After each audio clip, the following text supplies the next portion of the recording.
If God is good, the world should be perfect. It isn't.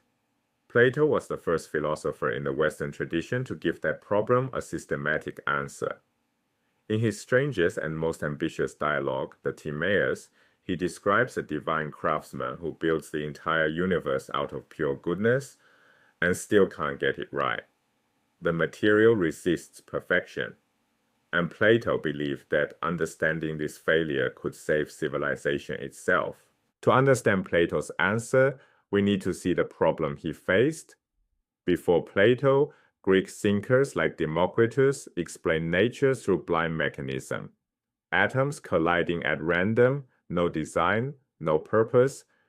Plato saw this as a crisis, not just for physics, but for morality. Greek intellectual life was shaped by a tension between two concepts, nomos and phusis. Nomos means convention, the laws, customs, and moral codes that human societies invent. Phusis means nature, the way things are regardless of human decisions. If the natural world is purposeless, then nomos has no foundation in phusis. Morality becomes arbitrary. Laws are just rules the powerful impose on the weak.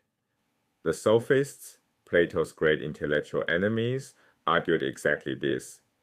Plato's response was radical: teleology. Teleology is the view that everything in nature exists for a purpose. He set out to prove that the cosmos is designed and that morality is woven into the structure of reality. The Timaeus is Plato's answer, his most ambitious work of cosmology. The dialogue speaker is Timaeus of Locri, an astronomer. That choice is deliberate. Plato considered astronomy the science closest to the divine because it reveals cosmic order. Timaeus describes a figure called the demiurge. In Greek, the word means public worker, but here it means divine craftsman. This is not the god of later Judaism or Christianity. The demiurge does not create from nothing. He shapes pre-existing material. The metaphysical structure has three tiers. At the top, the eternal forms, Plato's perfect unchanging realities like beauty, justice, and mathematical harmony. At the bottom, chaotic disordered matter with no structure. In between, the demiurge, who gazes upward at the forms as his blueprint, then reaches downward to impose that order onto chaos. His motive is pure goodness. He wants the cosmos to be as beautiful and rational as matter will allow. The demiurge succeeds, but only partially. Physical matter cannot perfectly embody the eternal forms. It's too chaotic, too resistant. The result is a cosmos that approximates perfection without achieving it. This explains everything Plato sees in nature: birth, decay, death. Stars, animals, civilizations, all are copies of divine originals, beautiful but impermanent. The cosmos takes the shape of a sphere, the most perfect geometric form, and it is alive, ensouled, and rational. But imperfections remain. Decay and the disorder are not failures of divine will. They are limitations of the medium. The craftsman did his best with flawed material. Plato's cosmos is the best possible world, not a perfect one. Plato has his cosmos, good, ordered, but imperfect. This matters far beyond physics because his cosmology doubles as a theodicy, a justification of divine goodness in the face of evil and imperfection. Teleology is his central tool. Every feature of the natural world serves a function directed toward the good. Eyes exist for seeing the stars, which inspire philosophy. Imperfection is not evidence of divine indifference, it's evidence of matter's limitation. The divine craftsman is vindicated. This argument proved extraordinarily fertile. 21 centuries later, Gottfried Leibniz made the same case. God, being perfectly rational, chose to create the best of all possible worlds. Then Voltaire demolished it. In his novel Candide, the character Dr. Pangloss insists that all is for the best, while earthquakes, wars, and plagues pile up around him. Voltaire's satire landed because it exposed the deepest vulnerability in optimistic teleology it struggles against brute, undeniable suffering. Plato tied physics to the soul's salvation.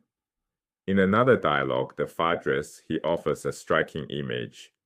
The good soul, carried by a winged chariot, rises through the concentric celestial spheres, past the moon, past the planets, past the fixed stars, until it reaches the very edge of the cosmos.